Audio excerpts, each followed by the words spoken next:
നാമത്തിന് മഹത്വം ഉണ്ടാകട്ടെ.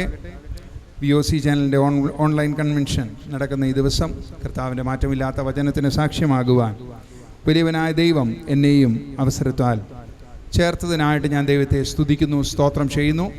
ഇന്നലെ തുടങ്ങിയ ഈ കൺവെൻഷനോടുള്ള ബന്ധത്തിൽ കർത്താവിൻ്റെ നാമത്തിൻ്റെ മഹത്വം നമുക്ക് ഈ ദിവസങ്ങളിൽ മനസ്സിലാക്കുവാൻ വിവിധമായിട്ടുള്ള മാധ്യമങ്ങളിലൂടെ കർത്താവ് ഇടയാക്കുന്നതിനായിട്ട് ദൈവത്തെ നമുക്ക് സ്തുതിച്ചും സ്തോത്രം ചെയ്തും കൊണ്ടായിരിക്കാം. വളരെയധികം പ്രതികൂലങ്ങളും പ്രയാസങ്ങളൊക്കെയും ഇതിൻ്റെ മധ്യം ഉണ്ടെങ്കിലും കർത്താവിൻ്റെ വചനത്തിന് യാതൊരു തടസ്സവുമില്ല. കർത്താവിൻ്റെ വചനം ബന്ധിപ്പിക്കപ്പെടുന്നതെല്ലാം അത് കർത്താവുമായിട്ട് ഏറെ നമ്മെ അടുപ്പിക്കുന്നതും ബന്ധിപ്പിക്കുന്നതുമാകയാൽ കർത്താവിനെ സ്തോത്രത്തോടെ ദൈവസന്നിധിയിലേക്ക് ഈ സമയം ചേർന്നിരിപ്പാനായിട്ട് ഇടയാകട്ടെ. വിവിധ അവസ്ഥകളിലും സാഹചര്യത്തിലുമായിരിക്കാം നിങ്ങൾ ഒരുപക്ഷെ ഈ വചനത്തിൻ്റെ കീഴെ ആയിരിക്കുന്നത്. എന്നാൽ കർത്താവിനെ കാലമോ സമയമോ ദൂരമോ ഒന്നും വ്യത്യാസം കൂടാതെ കഷ്ടങ്ങളിൽ ഏറ്റവും അടുത്ത തുണയാണ് എന്ന് വാഗ്ദത്തം ചെയ്തിരിക്കുന്ന കർത്താവ് നമ്മുടെ ജീവിതത്തിൻ്റെ ഏതൊരവസ്ഥകളുടെ മധ്യേയും ഇറങ്ങി വന്ന് നമ്മെ സൗഖ്യപ്പെടുത്തുവാൻ, ആശ്വസിപ്പിക്കുവാൻ, ധൈര്യം പകരുവാൻ, ജീവിപ്പിക്കുവാൻ അവിടുന്ന് മതിയായവനായിരിക്കുന്നു എന്ന പൂർണ്ണ വിശ്വാസത്തോടെ അവിടുത്തെ സന്നിധിയിലായിരിക്കാനായിട്ട് ഈ സമയം ഓർമ്മപ്പെടുത്തുകയാണ്. പ്രാർത്ഥിച്ചും കർത്താവെ ഇന്ന് ഈ രാത്രികാലം ഈ വചനത്തിന് മുമ്പാകെ ആയിരിക്കുമ്പോൾ അവിടുത്തെ ശബ്ദം കേൾക്കുവാനായിട്ട് കാരണമായി തീരണമേ എന്ന അപേക്ഷയോടെയും ദൈവസന്നിധിയിൽ നമുക്ക് ചേർന്ന് ഇരിക്കാം. കർത്താവ് കഴിഞ്ഞ രാത്രികളിൽ നമ്മളോട് ഹൃദ്യമായി സംസാരിച്ചു എന്ന് ഞാൻ കർത്താവിൽ വിശ്വസിക്കുന്നു. കർത്താവ് സംസാരിച്ച എല്ലാ വചനങ്ങൾക്കായിട്ടും നമുക്ക് കർത്താവിൻ്റെ സന്നിധിയിൽ സ്തോത്രം ചെയ്യാം. കർത്താവ് നമ്മളോട് ഇടപെട്ടു. കർത്താവ് നമ്മുടെ ജീവിതത്തിൻ്റെ പ്രയാസങ്ങളെ കണ്ടു, നമ്മുടെ ആവശ്യകതകളെ അറിഞ്ഞു, നമ്മുടെ പ്രതിസന്ധികളിൽ ഇറങ്ങി വന്നു, നമ്മെ ആശ്വസിപ്പിച്ചു, ധൈര്യപ്പെടുത്തി, അവിടുത്തെ സാന്നിധ്യം ഉണ്ട് എന്ന് ഉറപ്പേകി അങ്ങനെ നമ്മെ ആശ്വസിപ്പിച്ച എല്ലാ വചനങ്ങളെ ഓർത്തും കർത്താവിൻ്റെ സന്നിധിയിൽ നിറഞ്ഞ സ്തോത്രത്തോടെ, നിറഞ്ഞ ആനന്ദത്തോടെ ഈ രാത്രിയിലും കർത്താവിനോട് കടാക്ഷിച്ചിട്ട് സംസാരിപ്പാൻ തിരുവുള്ള ഉണ്ടാകുന്നല്ലോ എന്ന് സ്തോത്രത്തോടെ അവിടുത്തെ സന്നിധിയിൽ ഈ സമയം വിധേയപ്പെട്ടിരിപ്പാനായിട്ട് ഇടയാകട്ടെ. VOC ചാനലിൻ്റെ ശുശ്രൂഷകൾ നിങ്ങൾക്കെല്ലാവർക്കും ഈ ദിവസങ്ങളിൽ അനുഗ്രഹമായി തീരുന്നു എന്ന് ഞാനും വിശ്വസിക്കുന്നു. വചനം എത്താത്തവിടത്ത് വചനം എത്തിക്കുവാൻ വളരെ ഉത്സാഹത്തോടെ ഈ ചെറിയൊരു ശുശ്രൂഷ നടത്തി വരികയാണ്. നിങ്ങളുടെ ഗ്രാമങ്ങളിലും നിങ്ങളായിരിക്കുന്ന പ്രദേശങ്ങളിലും ഒക്കെയും ഇത് സൗഖ്യകാരണമാകുന്നു, കർത്താവിനെ ഏറെ അടുത്തറിയുവാൻ കാരണമായി തീരുന്നു എന്നൊക്കെയും ഞങ്ങൾ വിശ്വസിക്കുന്നു. ഈ പ്രവർത്തനങ്ങളെ ഓർത്ത് നിങ്ങൾ പ്രാർത്ഥിക്കണം. അധികമായി കർത്താവ് അനേകരിലേക്ക് മാറ്റമില്ലാത്ത ഈ കർത്താവിൻ്റെ വചനം എത്തിക്കുവാനും അത് അനേകർക്ക് ആശ്വാസവും വിടുതലും അവരെല്ലാവരും ദൈവ മക്കളായി തീരുവാനും ദൈവത്തിൽ ആശ്രയം വെക്കുന്നവരായി തീരുവാനും നിത്യതയെ ഉറപ്പാക്കുന്നതിനും ഇതൊരു ശുശ്രൂഷയെ അനുഗ്രഹമായി തീരട്ടെ എന്ന് പ്രാർത്ഥനയോടെ നിങ്ങളുടെ വിലയേറിയ പ്രാർത്ഥനയും ഞാൻ ഈ പ്രാരംഭ സമയങ്ങളിൽ ക്ഷണിക്കുകയാണ്. ഈ ഒരു പ്രസ്ഥാനത്തിൻ്റെ അല്ലെങ്കിൽ ഈ ഒരു ശുശ്രൂഷയുടെ ആപ്തവാക്യമായിട്ട് ചിന്തിക്കുന്നത് ഇങ്ങനെയാണ്: സുവിശേഷം അതിവേഗം അനേകർക്ക്. കാലം തികഞ്ഞു, കർത്താവിൻ്റെ നാളുകൾ അടുത്തു വരുന്നു. കാലങ്ങളിലുള്ള എല്ലാ മാറ്റങ്ങളും, ചരിത്രപരമായിട്ടുള്ള രേഖകളും, ശാസ്ത്രപരമായിട്ടുള്ള മുന്നേറ്റങ്ങളും, സാമൂഹികപരമായിട്ടുള്ള മാറ്റങ്ങളും എല്ലാം വിളിച്ചോതുന്നത് ഇതെല്ലാം അതിൻ്റെ അവസാനത്തിലേക്ക് കടന്നു പോകുന്നു എന്നുള്ളതാണ്. താങ്കളൊരു വിശ്വാസിയായിരിക്കാം, അല്ലായിരിക്കാം, ക്രിസ്തു മതക്കാരനായിരിക്കാം, അല്ല മറ്റാരെങ്കിലും ആയിരിക്കാം. ഈ ശബ്ദപരിധിക്കുള്ളിൽ ആരായിരുന്നാലും നിങ്ങളുടെ എല്ലാം ഉള്ളിൻ്റെ ഉള്ളിൽ നിങ്ങൾ നിശ്ചയിക്കുന്ന, മനസ്സിലാക്കുന്ന, ചിന്തിക്കുന്ന ഒരനുഭവം ഇതെല്ലാം അവസാനിക്കുവാൻ സമയമായി എന്നുള്ളത് തന്നെയാണ്. അതുകൊണ്ടാണ് വളരെയധികം തത്രപ്പെട്ടും വളരെയധികം വെമ്പൽ കൊണ്ടും വളരെയധികം ജീവിതത്തെ ക്രമീകരിക്കുവാനും സമ്പത്ത് നേടുവാനും ജീവിതം സുഖലോലുപതയിലേക്ക് കൊണ്ടുപോകുവാനും ഒക്കെയും മനുഷ്യൻ വ്യഗ്രത കൊള്ളുന്നത്. കാരണം ഇതൊക്കെയും തീർന്നു പോകുന്നതാകുന്നു, അല്ലെങ്കിൽ ഇതിനൊക്കെയും എന്തെങ്കിലും ഒരു അവസാനം ഉണ്ടാകും എന്ന് ചിന്തിച്ച് മനുഷ്യൻ വെമ്പലോടെ ഓടുകയാണ്. അപ്പോൾ വിശ്വാസിയെ മാത്രമല്ല എല്ലാവർക്കുമുള്ള ചിന്തയാണ് ഇതൊക്കെയും അതിൻ്റെ അവസാനത്തിലേക്ക് നീങ്ങുന്നു.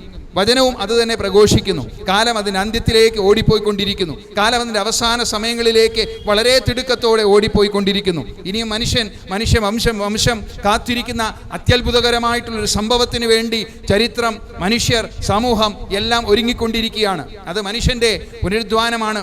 മനുഷ്യൻ ദൈവത്തിങ്കിലേക്ക് അടുക്കുന്ന സമയമാണ്. കർത്താവ് പറഞ്ഞതുപോലെ താൻ വേഗത്തിൽ വീണ്ടും വരുമെന്ന്, മേഘാരൂഢനായി വരുമെന്ന് താൻ പ്രഖ്യാപിച്ചതിൻ്റെ പൂർണ്ണതയാണ് സംഭവിക്കുവാനായിട്ട് ലോകം കാത്തിരിക്കുന്നത്, മനുഷ്യവംശം കാത്തിരിക്കുന്നത്. മാനുഷികമായിട്ടുള്ള എല്ലാ ചരിത്ര രേഖകളും അതിലേക്ക് എത്തിച്ചേരുവാൻ വേണ്ടി വെമ്പലോടെ കാത്തിരിക്കുന്ന ഒരു കാലയളവിലാണ് ഇന്ന് ഈ സുവിശേഷത്തിൻ്റെ മധ്യേ നിങ്ങളെല്ലാവരും ആയിരിക്കുന്നത് എന്ന് മറന്നു പോകരുത്.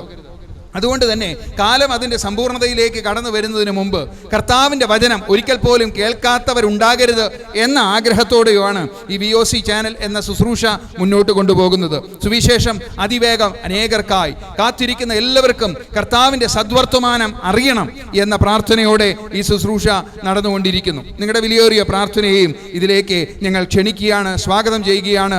ഈ രാത്രിയുടെ ഈ സമയവും കർത്താവിൻ്റെ വചനകൂടാരത്തിനകത്തായിരിക്കുന്ന വചനത്തെ കേൾക്കുവാൻ കാത്തിരിക്കുന്ന എല്ലാ പ്രിയ മക്കളോടും വീണ്ടും വരുന്നവനായ യേശു കർത്താവിൻ്റെ നാമത്തിലുള്ള സ്വാഗതം ഒരിക്കൽ കൂടെ അറിയിച്ച് ലഭിച്ചിരിക്കുന്ന സമയം മാറ്റമില്ലാത്ത വചനത്തിൽ നിന്ന് ചില കാര്യങ്ങൾ പറയുവാനായിട്ട് കർത്താവിൽ ആഗ്രഹിക്കുന്നു.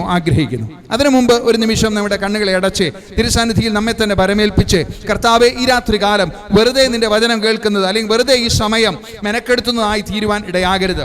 മറിച്ച് മാറ്റമില്ലാത്ത വചനം ഒരിക്കൽ കൂടെ ഞങ്ങൾ കേൾക്കുവാൻ, അത് ഞങ്ങളുടെ വിശ്വാസത്തിന് കാരണമായി തീരുവാൻ, കർത്താവിലുള്ള ഉറപ്പും ധൈര്യവും പ്രാപിക്കുവാൻ, കർത്താവിൻ്റെ മക്കളായി തീരുവാൻ, കർത്താവെ അവിടുന്ന് ഒരുക്കിയിരിക്കുന്ന നിത്യതയ്ക്ക് ഞങ്ങൾക്ക് എത്തിച്ചേരുന്നതിന് കാരണമായി തീരുവാൻ അവിടുന്ന് അനുവദിക്കണമേ. കൃപാകടലെ, അവിടുത്തെ ഞങ്ങൾ ദാഹിച്ചോട് കർത്താവെ ദാഹത്തോടെ ഞങ്ങൾ കടന്നു വരുന്നു. കൃപാകടലെ, ഈ രാത്രികാലം ഞങ്ങളുടെ മേൽ പെയ്തിറങ്ങുമാറാകണമേ.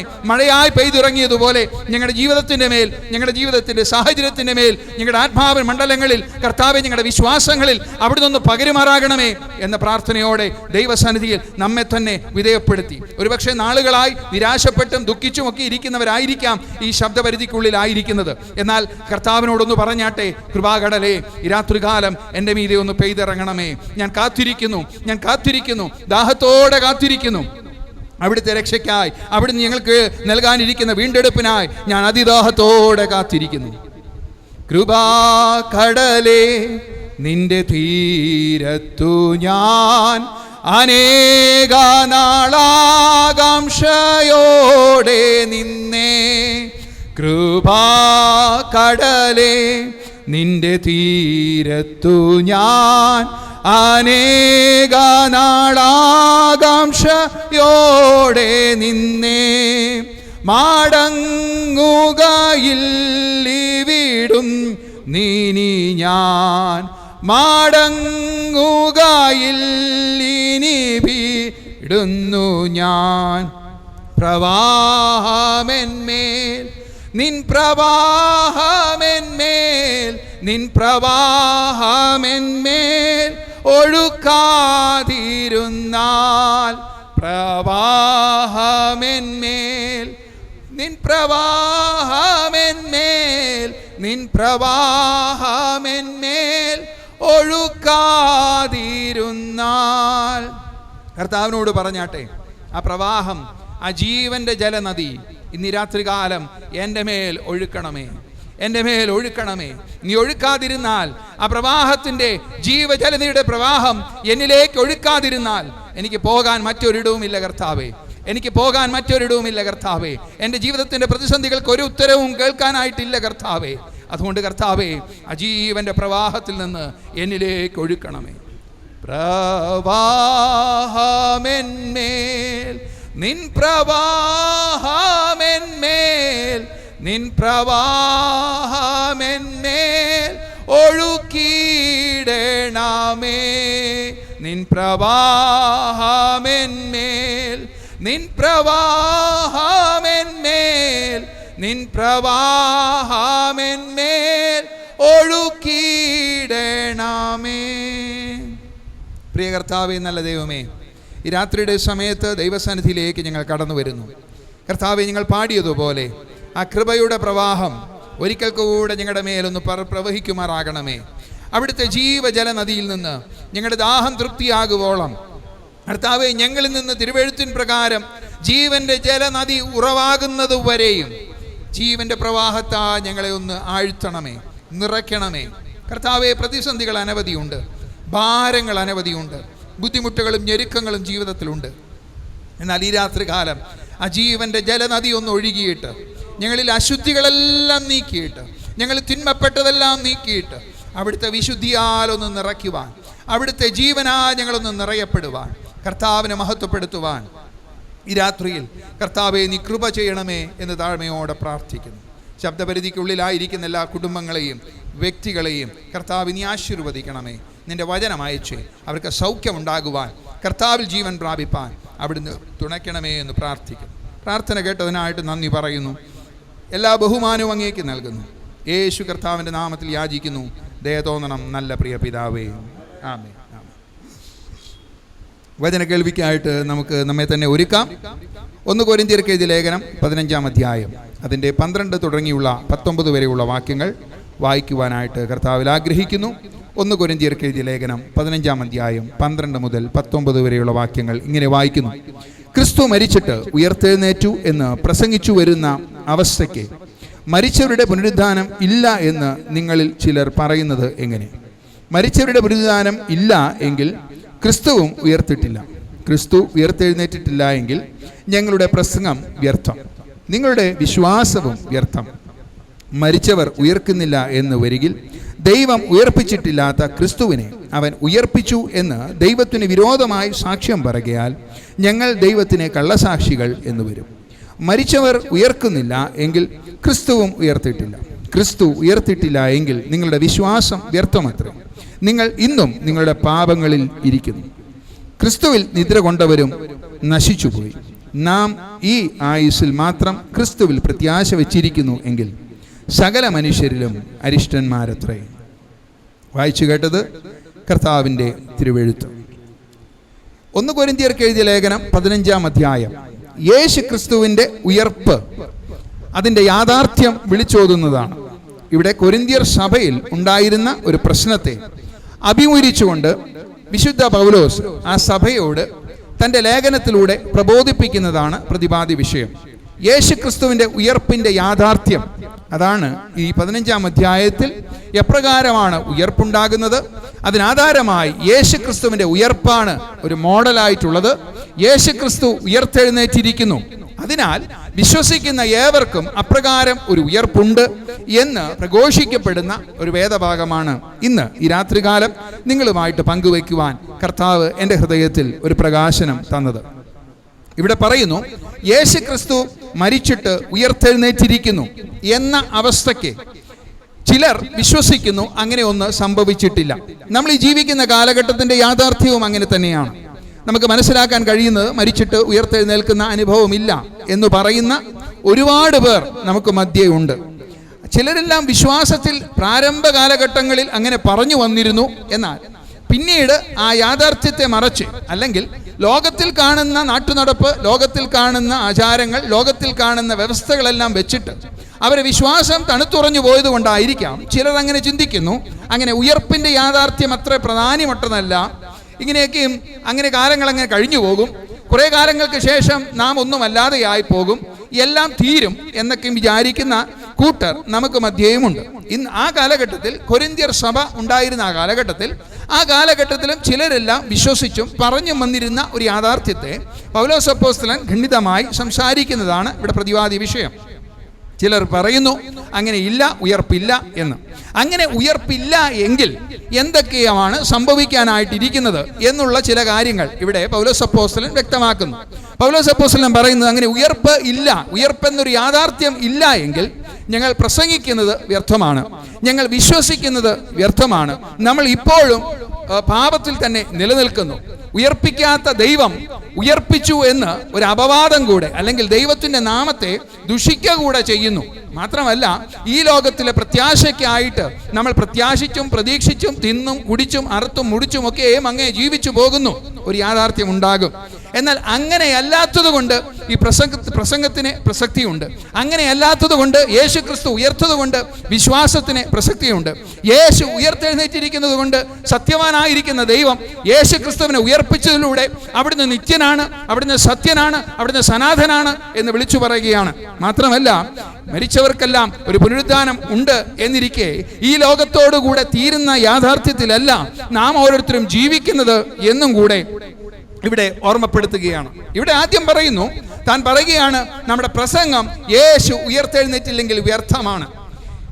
വിശ്വാസ ജീവിതത്തിൽ യേശു ക്രിസ്തുവിനെ പ്രസംഗിക്കുന്ന, അല്ലെങ്കിൽ യേശു ക്രിസ്തുവിനെ സാക്ഷീകരിക്കുന്ന കൂട്ടത്തിൽ നാം ഓരോരുത്തരുമായിരിക്കുമ്പോൾ ഈ സാക്ഷീകരിക്കുവാനായിട്ടുള്ള കാര്യം എന്താണ്?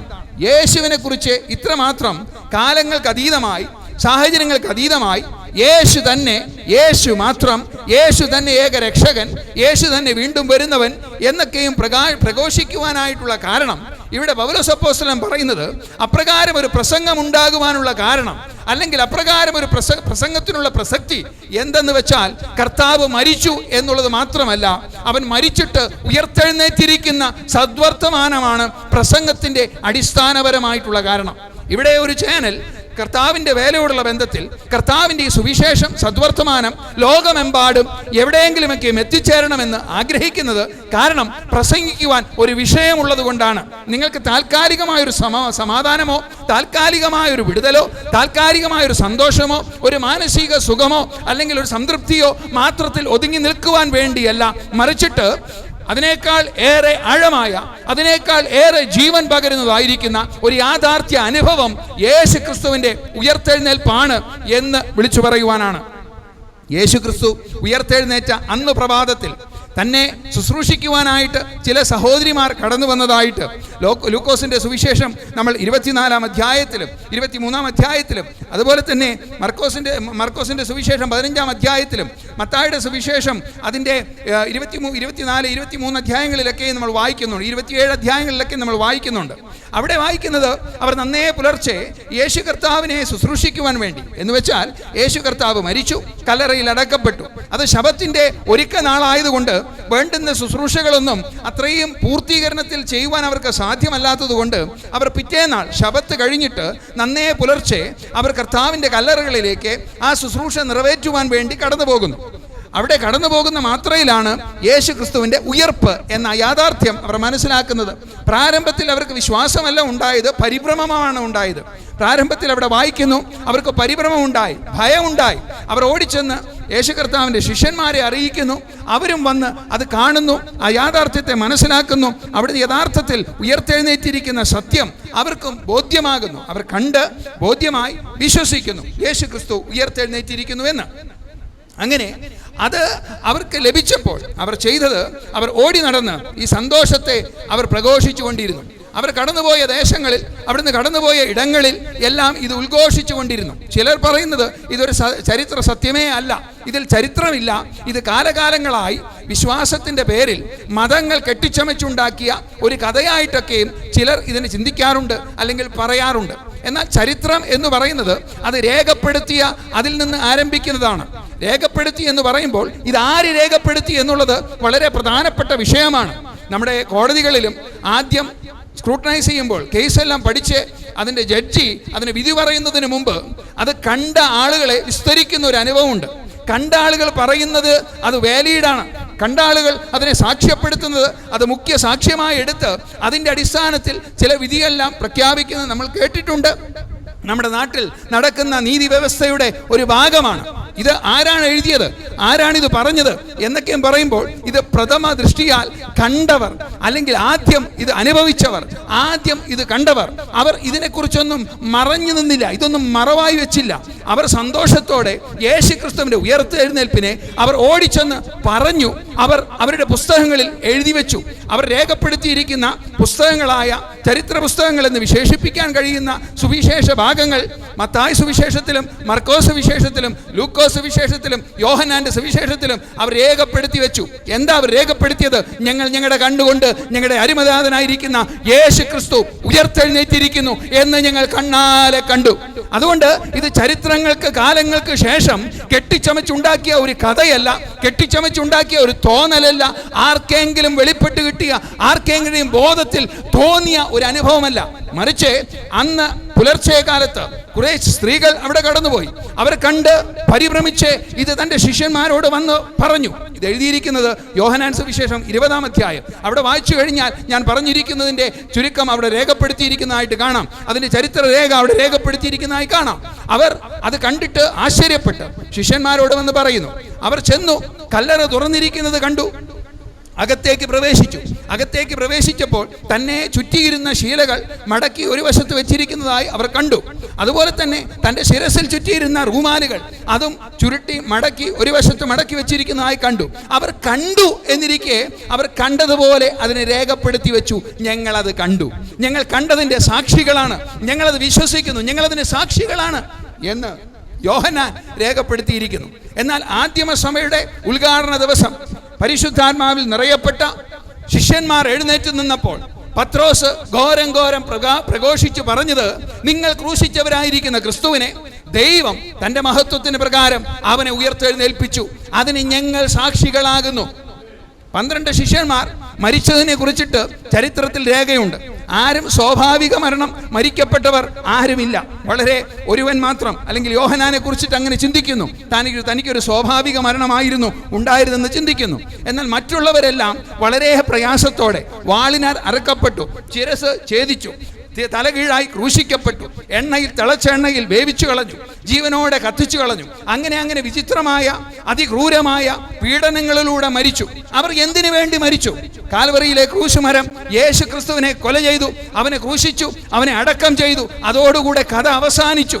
എന്നാൽ പിന്നെ എന്തിനെ ഈ 12 പേരെ അല്ല കേട്ടോ, തുടർന്നുള്ള ചരിത്രം പഠിച്ചു നോക്കിക്കഴിഞ്ഞാൽ വിശ്വാസിയുടെ രക്തം അത് സഭയുടെ വളർച്ചയ്ക്ക് കാരണമായി എന്ന് ആപ്തവാക്യമാകും വണ്ണം ഓരോ ദിവസം കൊല ചെയ്യപ്പെട്ടും, ഓരോ ദിവസം ഉപദ്രവിക്കപ്പെട്ടും, ഓരോ ദിവസം പിച്ചു ചീന്തപ്പെട്ടും, ഓരോ ദിവസം പീഡനത്തിനും ഇരയാകുന്നത് ഒരേ ഒരു വർത്തമാനത്തിന്റെ പേരിലാണ്. കാരണം വിശ്വസിക്കുന്ന യേശു ക്രിസ്തു അവിടുന്ന് ഉയർത്തെഴുന്നേറ്റിരിക്കുന്നുവെന്ന സദ്വർത്തമാനം മനുഷ്യന്റെ ജീവിതം എല്ലാം ഇരുളടഞ്ഞതായിരിക്കുമ്പോൾ, പ്രത്യാശയില്ലാത്തതായിരിക്കുമ്പോൾ, മരണത്തോടുകൂടെ എല്ലാം അവസാനിച്ചു എന്ന് ചില മനുഷ്യർ ചിന്തിക്കുമ്പോൾ, ഇതാ ഇവിടെ ഒരുവനെ ഇവിടെ ഒരുവനെ അവൻ മരിച്ചു, അടക്കപ്പെട്ടു, അവിടുന്ന് ഉയർത്തെഴുന്നേറ്റിരിക്കുന്നു, അതിന് ഞങ്ങൾ സാക്ഷികൾ എന്ന് പറയുമ്പോൾ അതികഠോരമായ ക്രൂര പീഡനങ്ങളിലൂടെ കടന്നു പോകേണ്ടി വരുന്നു. യേശു കർത്താവ് 3.5 വർഷക്കാലം പ്രവർത്തിച്ചത് എന്ത്? യേശു കർത്താവ് 3.5 വർഷക്കാലം ലോകത്തിന് വേണ്ടി ചെയ്ത നന്മ എന്ത്? പലസ്തീൻ മണ്ണിൽ ഒരു മത സംവിധാനം ഉണ്ടായിരുന്നു, യഹൂദ മതം. ഈ മതത്തിനെതിരെ കർത്താവ് എന്ത് ചെയ്തു? അല്ലെങ്കിൽ അന്ന് ജീവിച്ചിരുന്ന ജനസമൂഹത്തിനെതിരെ കർത്താവ് എന്ത് ചെയ്തു? നിങ്ങൾ ചരിത്രം പഠിച്ചു നോക്കിക്കഴിഞ്ഞാൽ അവനെ വിധിച്ച 5 കോടതിക്കാരും വിളിച്ചു പറഞ്ഞത് ഇവനിൽ കുറ്റമൊന്നും കാണുന്നില്ല എന്നാണ്. ഇവൻ മരണശിക്ഷയ്ക്ക് യോഗ്യമായത് ഒന്നും ചെയ്തിട്ടില്ല എന്ന് തന്നെയാ 5 കോടതിയും 6 തവണ പരിശോധിച്ചു നോക്കിയപ്പോഴും പറയാനായിട്ട് ഇടയായത്. അപ്പോൾ അവൻ കുറ്റം ചെയ്തില്ല. പിന്നെ എന്തിനാ അവൻ കൊലമരത്തിൽ തൂക്കപ്പെട്ടത്? അവനൊരു ഉയർപ്പ് നൽകുവാൻ വേണ്ടിയാണ്. ജീവിതത്തിനൊരു അവസാനം അവിടം കൊണ്ട് തീരുന്നതല്ല എന്ന് വിളംബരം ചെയ്യുവാൻ വേണ്ടിയാണ്. ജീവിതം ഇവിടെ അവസാനിച്ചുവെന്ന് ആരെങ്കിലുമെല്ലാം നിശ്ചയിച്ചിട്ടുണ്ടെങ്കിൽ, ആരെങ്കിലുമെല്ലാം ഈ ശബ്ദപരിധിക്കുള്ളിൽ ചിന്തിക്കുന്നെങ്കിൽ, എൻ്റെ ജീവിതം ഇങ്ങനെയേ പോകൂ, എൻ്റെ ജീവിതം അവസാനിച്ചു, എനിക്ക് ഇനിയും പ്രത്യാശയ്ക്ക് വകയില്ല, ഇനിയൊരു പ്രഭാതം എനിക്കായി കാത്തിരിക്കുന്നില്ല എന്ന് ആരെങ്കിലും ചിന്തിച്ച് ഈ ശബ്ദം കേൾക്കുന്നുണ്ടെങ്കിൽ ഇന്നത്തെ ഈ ദൂത് നിങ്ങളോട് വിളിച്ചു പറയുക, അവൻ ഉയർത്തെഴുന്നേറ്റിരിക്കുന്നു എന്നൊരു സദ്വർത്തമാനം എനിക്ക് നിങ്ങളോട് പങ്കുവെക്കുവാനായിട്ടുണ്ട്. അവൻ ഉയർത്തെഴുന്നേറ്റിരിക്കുന്ന ശക്തമേറിയ ഒരു ദൂത് നിങ്ങളോട് വിളിച്ചു പറയാനായിട്ടുണ്ട്. അവൻ ഉയർത്തെഴുന്നേറ്റിരിക്കുന്നു ഇല്ല എങ്കിൽ നിങ്ങളുടെ പ്രസംഗം വ്യർത്ഥമാണ് കേട്ടോ. നിങ്ങൾക്ക് പ്രസംഗിക്കാൻ ഒരു കണ്ടന്റ് ഉള്ളത് ഞങ്ങളുടെ പ്രാഗൽഭ്യം കൊണ്ടല്ല, ഞങ്ങളുടെ അറിവ് കൊണ്ടല്ല, ഞങ്ങൾ ഒത്തിരി പഠിച്ചത് കൊണ്ടല്ല, ഞങ്ങൾക്ക് വേറെ ഒരു പണിയും തൊഴിലും ഇല്ലാത്തത് കൊണ്ടല്ല, ഞങ്ങൾക്ക് സാമ്പത്തികം എവിടെയും ലഭിക്കുമെന്നുള്ള ഒരു വിശ്വാസം കൊണ്ടല്ല. ഞങ്ങൾക്ക് പറയുവാനായിട്ടൊരു കഥയുള്ളത്, ഞങ്ങൾക്ക് പറയുവാനായിട്ടൊരു സദ്വർത്തമാനമുള്ളത് അവൻ ഉയർത്തെഴുന്നേറ്റിരിക്കുന്നു, അതുകൊണ്ട് തന്നെയാണ്. അപ്പോൾ ഞങ്ങളുടെ പ്രസംഗം വ്യർത്ഥമല്ലാതിരിക്കുന്നതിന് കാരണം ഞങ്ങളുടെ യേശു ക്രിസ്തു, ഞങ്ങൾ വിശ്വസിക്കുന്ന, ഞങ്ങൾ ആരാധിക്കുന്ന, ഞങ്ങൾ പ്രഘോഷിക്കുന്ന, ഞങ്ങളെ സ്നേഹിക്കുന്ന, ഞങ്ങളാൽ സ്നേഹിക്കപ്പെടുവാൻ കൊതിക്കുന്ന ഒരു നായകൻ അവൻ ഉയർത്തെഴുന്നേറ്റിരിക്കുന്നു. ജീവിതത്തിൽ പ്രയാസത്തോടെയാണോ നിങ്ങൾ ജീവിതം കഴിച്ചു കൂട്ടുന്നത്? നിങ്ങൾക്ക് ആശയ്ക്ക് വകയില്ലെന്ന് തോന്നുന്നുണ്ടോ? ഈ രാത്രികാലം ഞങ്ങൾ നിങ്ങളുടെ സന്നിധിയിൽ നിന്നുകൊണ്ട് പറയട്ടെ, നിങ്ങൾക്ക് വിശ്വസിക്കാൻ കൊള്ളാകുന്ന, പ്രഘോഷിക്കുവാൻ കൊള്ളാകുന്ന, വാഴ്ത്തുവാൻ കൊള്ളാകുന്ന, അവരം തുറന്ന് സ്തുതിക്കുവാൻ കൊള്ളാകുന്ന, സാക്ഷ്യപ്പെടുത്തുവാൻ കൊള്ളാകുന്ന ഒരുവനുണ്ട്. അവൻ്റെ പേര് നസ്രയനായ യേശു ക്രിസ്തു എന്ന് തന്നെയാണ്. അതുകൊണ്ട് ഇവിടെ പൗലോസ് പറയുന്നത് ഞങ്ങളുടെ പ്രസംഗത്തിൻ്റെ കണ്ടന്റ്, ഞങ്ങളുടെ പ്രസംഗത്തിൻ്റെ സ്രോതസ് എന്നുള്ളത് ചരിത്രപുരുഷനായിരിക്കുന്ന, മരിച്ച് അടക്കപ്പെട്ട് ഉയർത്തെഴുന്നേറ്റിരിക്കുന്ന യേശു ക്രിസ്തു. രണ്ടാമത് പറയുന്നത് അവൻ അവിടുന്ന് ഉയർത്തെഴുന്നേറ്റില്ലായിരുന്നുവെങ്കിൽ ഞങ്ങളുടെ വിശ്വാസം വ്യർത്ഥമാണ്. അപ്പോൾ വിശ്വാസം എന്തെന്ന് വ്യാഖ്യാനിക്കപ്പെടണം അല്ലേ? ഈ കാലഘട്ടത്തിൽ വിശ്വാസം എല്ലാമാണ് കാരണം, അല്ലെങ്കിൽ എല്ലാമാണ് കാര്യം എന്നൊക്കെ നിങ്ങൾ പരസ്യവാചകങ്ങൾ കേട്ട് കാണും. ശരിയാണ്, വിശ്വാസമെല്ലാം ശരിയാണ്, അല്ലെങ്കിൽ വിശ്വാസം ഒരുപാട് കൂടിയിരിക്കുന്ന ഒരു കാലഘട്ടത്തിലാണ്, അല്ലെങ്കിൽ എല്ലാം ഒരു വിശ്വാസത്തിൻ്റെ പുറത്ത് ജീവിക്കുവാൻ ശ്രമിക്കുന്ന ഒരു കാലഘട്ടത്തിലാണ് ജീവിക്കുന്നത്. ചിലരെല്ലാം ഇങ്ങനെ പറയാറുണ്ട്, നിങ്ങളുടെ വിശ്വാസം നിങ്ങളെ രക്ഷിക്കുമെന്ന്. നിങ്ങളുടെ വിശ്വാസം, എല്ലാ വിശ്വാസങ്ങളും അങ്ങനെ രക്ഷിക്കുമായിരുന്നെങ്കിൽ നമ്മുടെ ലോകം എത്ര സുഖകരമായി നടന്നേനെ. കാരണം നല്ലത് വിശ്വസിക്കാത്ത ആരും ഈ ലോകത്തിൽ ജീവിക്കുന്നുണ്ട് എന്നെനിക്ക് തോന്നുന്നില്ല. എല്ലാവരും വിശ്വസിക്കുന്നതും എല്ലാതും പ്രതീക്ഷിക്കുന്നതും ഒരു നല്ല നാളെയാണ്. ഇന്ന് രാത്രികാലം പുലരുമ്പോൾ നിങ്ങൾ വിചാരിക്കുന്നത് ഇന്നത്തെ പോലെ ഒരു ദിവസം നാളെയും ആകുന്നു എന്ന് നിങ്ങൾ ചിന്തിക്കുന്നില്ല എന്ന് തന്നെയാണ് ഞാൻ മനസ്സിലാക്കുന്നത്. കാരണം ഒരു വിശ്വാസത്തിന്റെ പുറത്ത് ഒരു മനുഷ്യൻ ജീവിക്കുകയാണ്. അവൻ ജീവിക്കുമ്പോൾ ചിന്തിക്കുന്നത് എങ്ങനെയാ? നാളെയെക്കുറിച്ച് ഒരുപാട് പ്രതീക്ഷകളും നാളെയെക്കുറിച്ച് ഒരുപാട് സ്വപ്നങ്ങളും നാളെ പ്രഭാതം പുലരും എന്ന ഒരു അടിസ്ഥാനപരമായ വിശ്വാസത്തിലൂടെയാണ് മനുഷ്യൻ ജീവിക്കുന്നത്.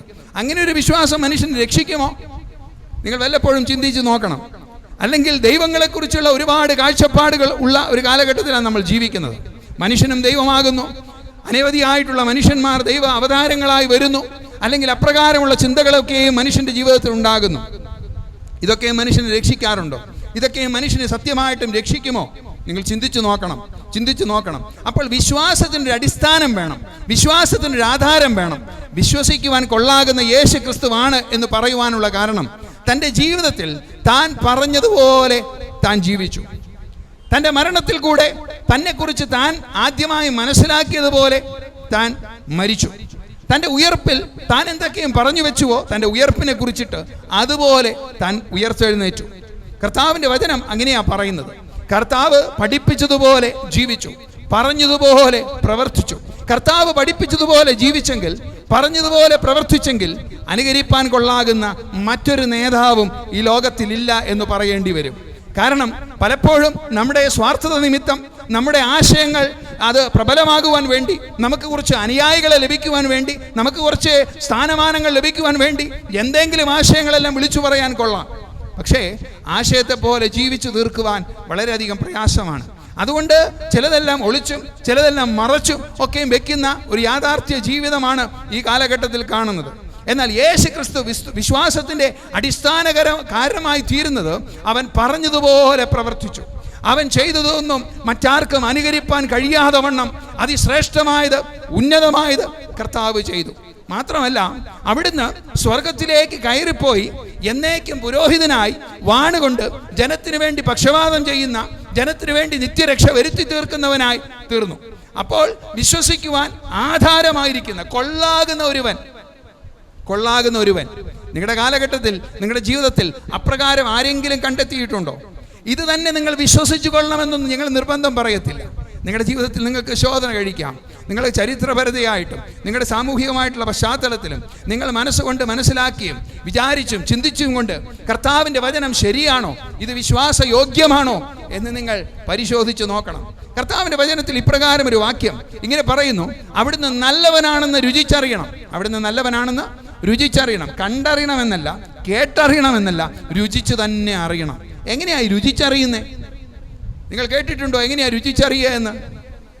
നമ്മുടെ കാലഘട്ടത്തിൽ ചില പോസ്റ്റുകളെല്ലാം ഉണ്ട്, ചില ജോലി സാധ്യതകളൊക്കെ ഇപ്രകാരം ഞാൻ കേട്ടിട്ടുണ്ട്: നല്ല ചായ ഏതെന്ന് കണ്ടുപിടിക്കണം, നല്ല ചായ ഏതെന്ന് കണ്ടുപിടിക്കണം. ഇതിനെന്താ ഈ ജോലിയുടെ പ്രത്യേകത? അതിന് വേണ്ടത് നല്ല നാക്ക് വേണം. നല്ല നാക്ക് എന്ന് പറഞ്ഞു കഴിഞ്ഞാൽ ശത്രുക്കളെ പോരാടി ജയിക്കുവാനുള്ള, അവരോട് എതിർത്ത് വരുന്നവരോട് തകർത്ത് പറയുവാനുള്ള അതരം വേണം എന്നുള്ളതല്ല, മറിച്ച് രുചികളെല്ലാം മനസ്സിലാക്കാൻ കഴിയുന്ന നല്ല നാക്ക് വേണം. അതായത് പുകവലിക്കാൻ പാടില്ല, മദ്യപിക്കാൻ പാടില്ല, അപ്രകാരമുള്ള ലഹരി മരുന്നുകളൊന്നും ഉപയോഗിക്കാൻ പാടില്ല. നാക്ക് ശുദ്ധമാക്കി വെക്കണം. ഈ നാക്ക് കൊണ്ട് എന്ത് ചെയ്യും?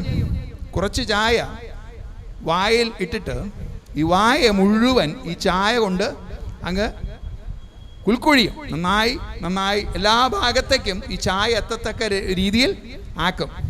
എന്നിട്ട് ഈ മനുഷ്യൻ നിശ്ചയിക്കും ഈ ചായയുടെ കടുപ്പം, ഗുണനിലവാരം, അതിൻ്റെ ക്വാളിറ്റി, അത് ഫസ്റ്റ് ഗ്രേഡ് ആണോ, സെക്കൻഡ് ഗ്രേഡ് ആണോ, തേർഡ് ഗ്രേഡ് ആണോ എന്നൊക്കെ ഈ മനുഷ്യൻ ചിന്തിക്കും.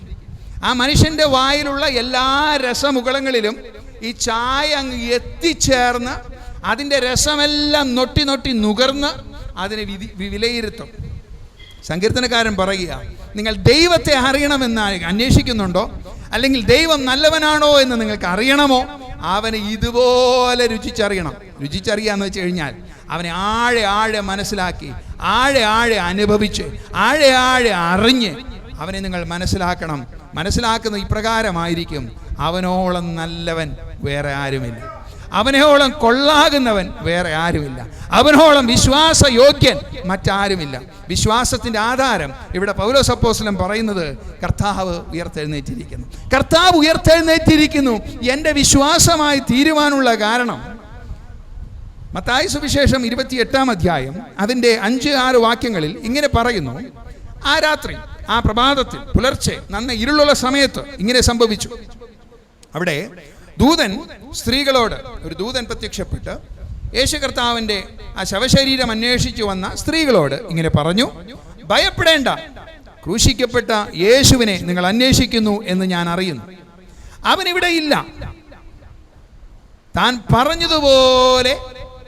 പറഞ്ഞതുപോലെ ഉയർത്തെഴുന്നേറ്റിരിക്കുന്നു. ഇവിടെ വചനം പറയുന്നു താൻ പറഞ്ഞതുപോലെ, ദൂതന്മാർ പറയുന്നു താൻ പറഞ്ഞതുപോലെ, തിരുവെഴുത്തുകളിൻ പ്രകാരം അവിടുന്ന് ഉയർത്തെഴുന്നേറ്റു. ഒരുവൻ പറഞ്ഞതുപോലെ ചെയ്തു എന്ന് പറഞ്ഞാൽ അതിൻ്റെ അർത്ഥം അവനോളം വിശ്വസിക്കുവാൻ കൊള്ളാകുന്നവനില്ല. അപ്പോൾ വിശ്വാസത്തിൻ്റെ ആധാരമായി തീരുന്നത് ഞങ്ങളുടെ കർത്താവ് പറഞ്ഞു, ഞങ്ങളുടെ കർത്താവ് അതുപോലെ ചെയ്തു. അവിടുന്ന് ജീവിതത്തെ നോക്കി എന്തെങ്കിലും പറഞ്ഞിട്ടുണ്ടെങ്കിൽ, അവിടുന്ന് നിങ്ങളുടെ പ്രയാസങ്ങളെ നോക്കി, നിങ്ങളുടെ ജീവിതത്തിൻ്റെ സാഹചര്യങ്ങളെ നോക്കി, നിങ്ങൾ കടന്നു പോകുന്ന എല്ലാ മേഖലകളെ നോക്കി എന്തെങ്കിലും പറഞ്ഞിട്ടുണ്ടെങ്കിൽ അതുപോലെ ചെയ്യുവാൻ വിശ്വസ്തനാണ് എന്ന് തെളിയിച്ചു. മത്തായി സുവിശേഷം 12 അധ്യായത്തിലും അതുപോലെ തന്നെ തുടർന്നുള്ള വേദഭാഗങ്ങളിലൊക്കെയും വായിക്കുമ്പോൾ യേശു കർത്താവിനോട് ചിലർ വന്നിട്ട് ചോദിച്ചു, നീ ആകാശത്തിൽ നിന്ന് ഒരു അടയാളം ഞങ്ങൾക്ക് കാണിച്ചു തരണം. കർത്താവിൻ്റെ 3.5 വർഷക്കാലമുള്ള ജീവിതത്തിൽ നിരവധിയായിട്ടുള്ള അത്ഭുതങ്ങൾ താൻ ചെയ്തു.